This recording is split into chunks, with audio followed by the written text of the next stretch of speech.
Welcome back to Fox Recaps. Today I'm going to explain the movie Second Act, released in the year 2018. At the start of the movie, a woman named Maya Vargas showers in the bathroom while her boyfriend surprises her with a birthday cake. It's also the day she's been waiting for the past 15 years. She has a meeting with her boss and expects to get promoted to the position of manager. She works at a value grocery store as an assistant manager. Later, as Maya's getting ready, she starts worrying that her boss, Wiskopf, might promote someone else with a better educational background. It turns out that Maya doesn't have a formal education degree, so she's nervous about it. However, her boyfriend Trey assures her that she's far smarter than book smarts and kisses her good luck before leaving for the office. At work, Maya shows her boss how much returns she and her team have made throughout the year. She explains that her niche is far ahead of the competitors. Maya also shows that she's implemented successful ideas like the Monday Moms program, a social club for moms where they can chit-chat while grocery shopping. Shortly after, Maya's best friend and a fellow employee, Joan, also joins her and explains more about the program. Unfortunately, Maya's worst fears come true, as Weisskopf announces that another employee named Arthur has been promoted as the new store manager. He also mentions that Maya wasn't considered for the position because she never went to college. Instead, he assigns her as Arthur's right hand. Later in the evening at Maya's surprise birthday party, Trey reflects on the time he met Maya for the first time. He was completely taken aback by how beautiful, brazen, and intelligent she was. He then toasts for a good life and hugs his girlfriend. However, Maya's disappointed that her life didn't turn out as she had expected. She expresses her frustration to Joan, complaining about the absurdity of not getting a job at 40 just because she didn't get a degree at 18. Just then, their conversation is interrupted by Joan's son, Dilly, who is also Maya's godson. Dilly is a computer genius who has been recently accepted to Stanford. Dilly brings over a birthday cake for Maya and asks her to make a wish. Given her situation, Maya says that her birthday wish is to travel back in time and go to a fancy school, where she can learn a lot of stuff. The following day at work, Arthur is driving Maya and the other employees crazy. Meanwhile, Joan informs Maya that a lady was asking about her for a job interview at the conglomerate Franklin and Clark. It turns out that Dilly wanted to help her, so he set up resumes and interviews under Maya's legal name for her as a birthday present. Maya initially doesn't think it's a good idea to change her job, but after getting annoyed with Arthur, she decides to go to Franklin and Clark. The following day, Maya arrives at the conglomerate, but is shocked when she is sent up to the top floor to meet with the CEO, Anderson Clark himself. He is extremely impressed by her resume, which includes Harvard, Wharton, philanthropy, and the Peace Corps. Maya is shocked by the lies that Dilly has forged, but she goes along with it. Shortly after, Anderson's daughter Zoe, who's also one of the vice presidents at the company, pops in and introduces herself to Maya. In the next scene, Anderson shares that he's interested in having Maya as their company's consultant. He then asks her to give her honest opinions on some of their product lines, prompting Maya to give a speech. She mentions that one of their lotions isn't as organic as they show it to be, and that the prices are too high. Hearing this, Anderson is once again impressed, but Zoe is somewhat skeptical. After the interview, she rushes to Joan's apartment and confronts Dilly for creating fake resumes and even a fake social profile. Dilly, however, thinks he did a favor for her.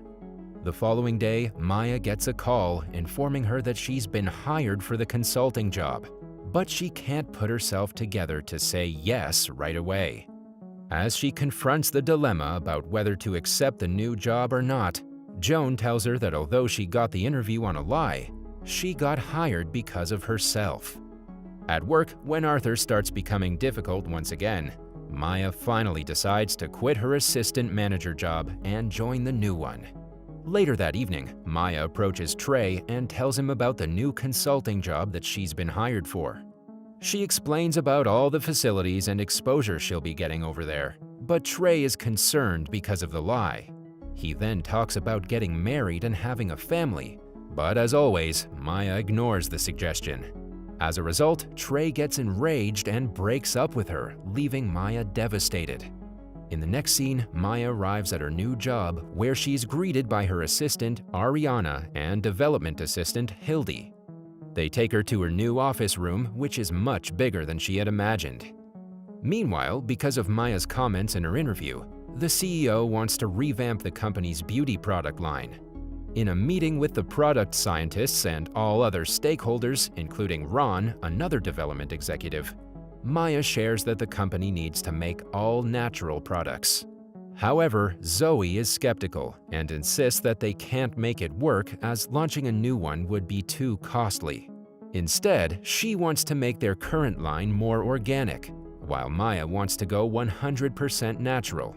Hearing the contrasting opinions, Anderson sets up two competing teams and gives them 10 weeks to come up with a new product and pitch. Sadly, most of the company's product scientists are pessimistic that they can create Maya's product, so they refuse to be a part of her team. Just when it seems that Maya has already lost the competition before it has even started, a product scientist named Chase agrees to help her. He mentions that he was recently cast out by his supervisor to make cat food, so he wants to take revenge on him.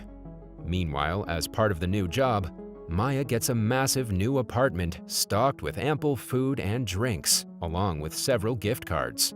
She and Joan are left in awe when they arrive at the apartment.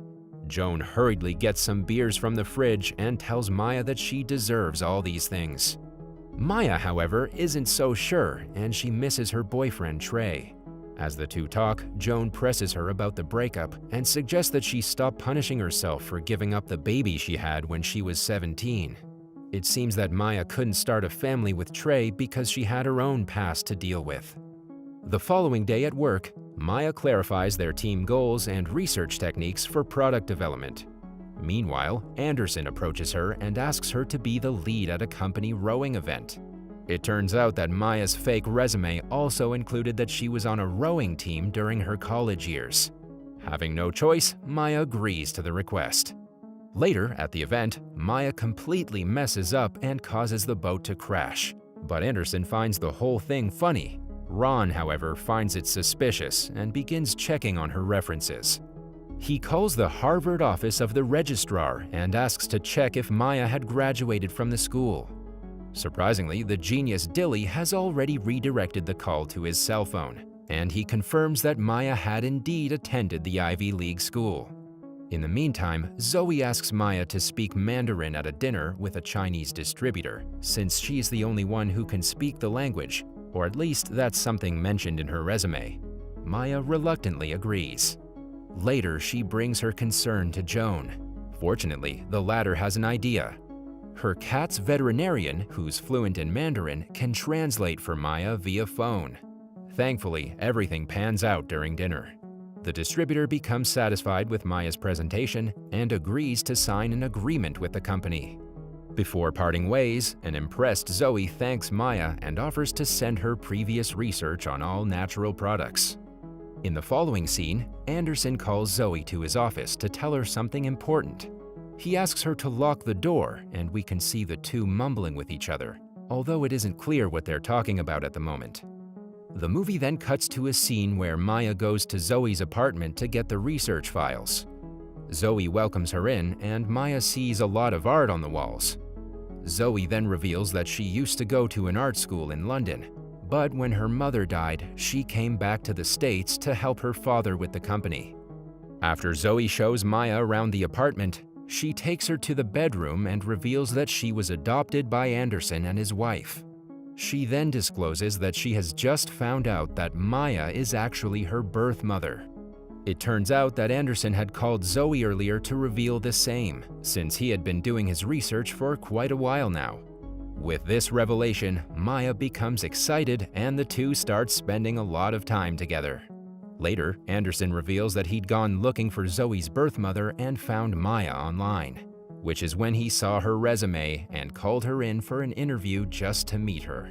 However, when he heard her speech, he became impressed and hired her. One day at a park, Maya shares with Zoe that she was living in foster care and couldn't take care of her. That's why she had to give her up for adoption. She also mentions that she's very happy to see her daughter doing so well in life.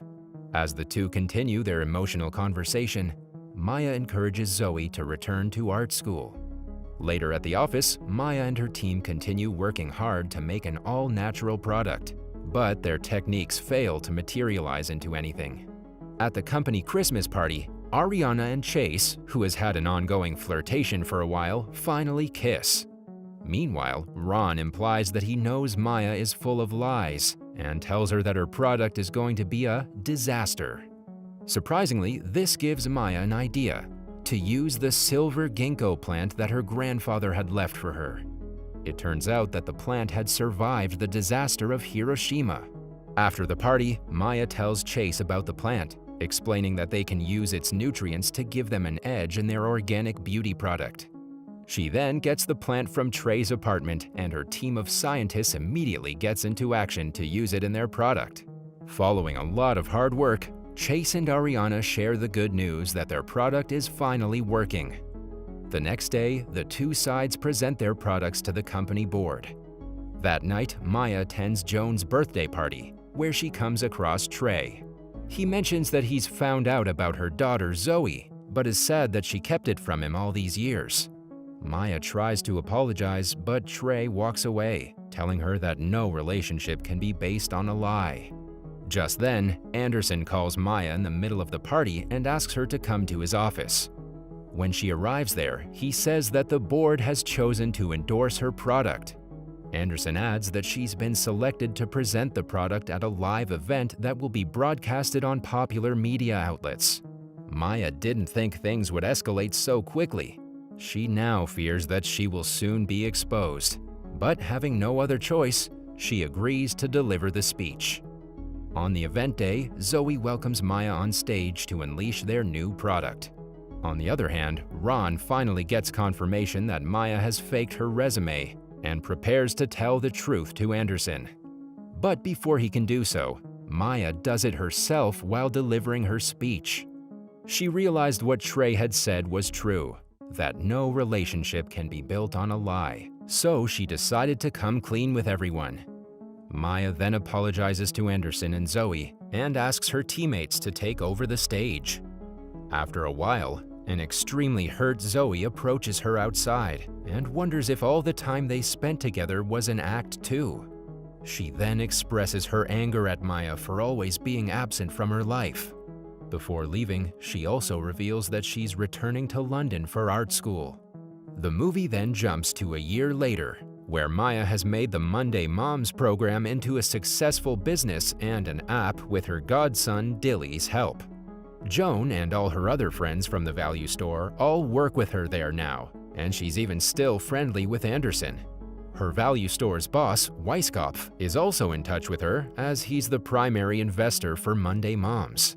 Maya keeps on sending letters to Zoe, mentioning about her life and relationships. She wants Zoe to be happy and fulfill her dreams. One day, Trey unexpectedly visits her, and they are both happy to see each other after a long time. Maya promises she won't lie to him ever again, while Trey asks if she wants to start a family. She pauses for a while, and finally confesses that he has always been her family. In the final scene, Zoe has finally completed school in London and returned to the States. After learning that her daughter is back, Maya goes to see her in a park where they used to hang out together. She then tearfully asks if they can start over. Zoe, having missed her mother so much, subtly says that she was wondering if they could go for a run together. Maya takes this as a sign from her daughter to rekindle their bent relationship, and the movie ends on a happy note. That was all from the video. I hope you liked it. Subscribe for more content like this, and hit the like button to help us out. Also, leave a comment if you want us to recap your favorite movie. Until next time, take care.